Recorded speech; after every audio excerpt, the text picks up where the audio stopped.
اس چھوٹے سے قطعے زمین سے زیادہ پیداوار حاصل کرنے کی غرض سے یہاں عموماً سال میں 2 فصلیں اگائی جاتی ہیں۔ کہتے ہیں کہ یہ چھوٹا ہی رقبہ ہے زمین کا، اس وجہ سے یہاں سال میں 2 فصلیں اگائی جاتی ہیں۔ گو یہ علاقہ ملک سے الگ تھلگ ہونے اور جغرافیائی وجوہات کی بنا پر تعلیمی اور معاشی لحاظ سے پسماندہ ہے، مگر اب جدید تعلیم کی طرف خاص توجہ دی جانے لگی ہے۔ اب تک کہتے ہیں کہ اگر یہ علاقہ ملک سے الگ تھلگ تھا اور جغرافیائی وجوہات کی بنا پر بھی اس کا اثر تعلیمی اور معاشی لحاظ سے پسماندہ تھا مگر اب جدید تعلیم کی طرف خاص توجہ دی جانے لگی ہے۔ اب زیادہ سے زیادہ بچے اسکول جاتے ہیں۔ اب یہاں بہت سے تعلیمی ادارے موجود ہیں جن میں پرائمری و middle school, higher secondary school اور ڈگری کالج شامل ہیں۔ کئی اسکول خالص لڑکیوں کے لیے ہیں۔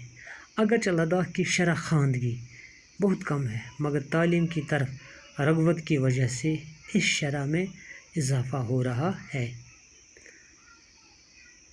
آج ملک کے دوسرے حصوں کی طرح لداخ میں بھی مردوں کے ساتھ ساتھ عورتوں کی کثیر تعداد مختلف سرکاری دفاتر، ہسپتالوں اور تعلیمی اداروں میں کام کر رہی ہیں۔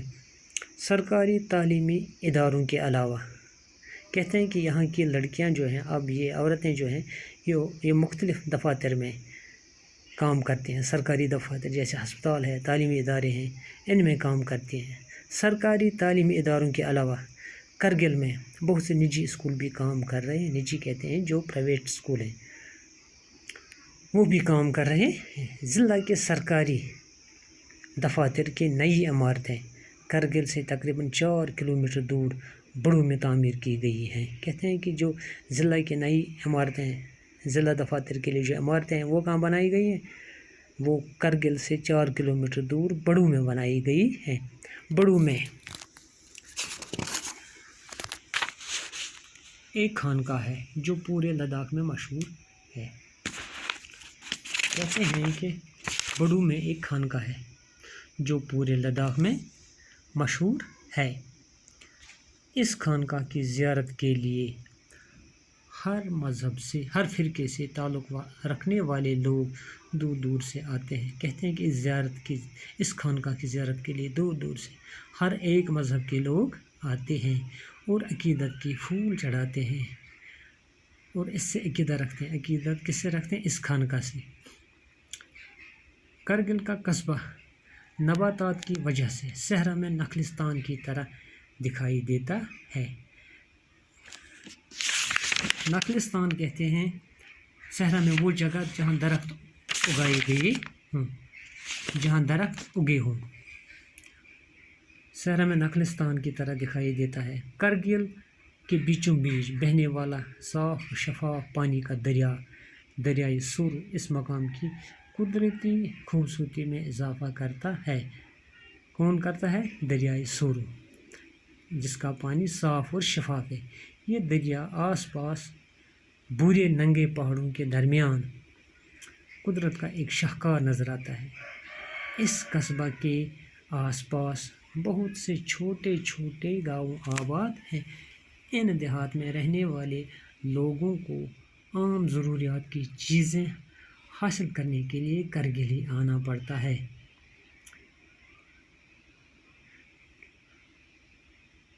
ملک اور بیرون ملک سے آنے والے سیاحوں کے لیے بھی یہ جگہ باعث کشش بن گئی ہے۔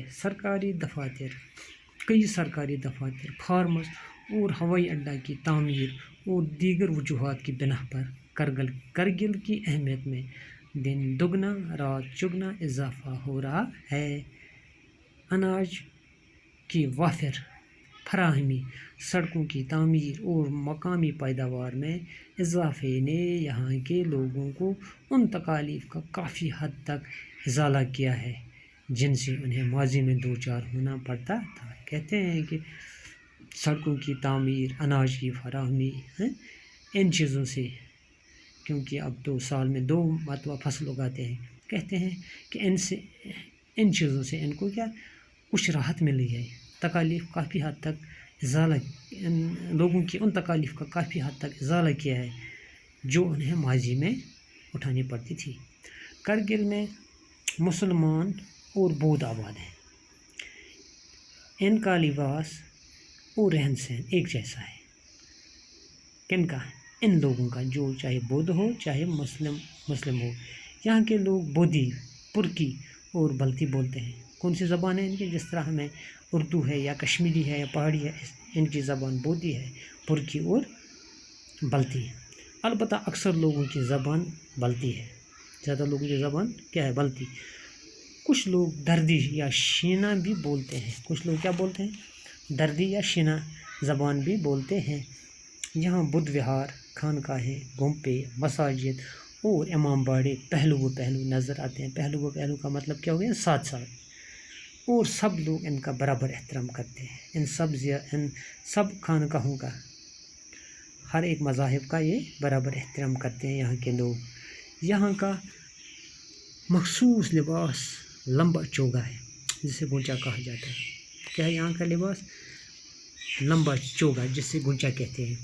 عورت اور مرد دونوں ہی اس کو چوگے کے ساتھ کمر بند کا استعمال کرتے ہیں۔ اس چوگے کے ساتھ کیا کرتے ہیں؟ کمر بند کا استعمال، کیونکہ یہ چوگا ٹخنوں تک ہوتا ہے۔ ملک کے دیگر حصوں کے ساتھ میل جول اور ثقافتی اثرات کے تحت نوجوان جدید یورپی انداز کے لباس مثلاً پتلون، کوٹ، جیکٹ اور جینز پہنتے ہیں، لیکن پھر بھی لوگ مذہبی، تہذیبی اور ثقافتی قدروں کا لحاظ رکھتے ہیں۔ کہتے ہیں کہ اب جو یہاں کے لوگ باہر پڑھنے جا رہے ہیں، باہر ان کا لین دین ہوا ہے، اس کے ساتھ باہر کے لوگوں کے ساتھ میل جول کی وجہ سے اب یہاں کے لوگ بھی یورپی لباس مثلاً کوٹ، پتلون، جیکٹ، جینز وغیرہ پہننے لگے ہیں، لیکن اپنا جو ان کا جو مذہبی اور تہذیبی ثقافت ہے اس کا لحاظ رکھتے ہیں۔ باقی وسلام۔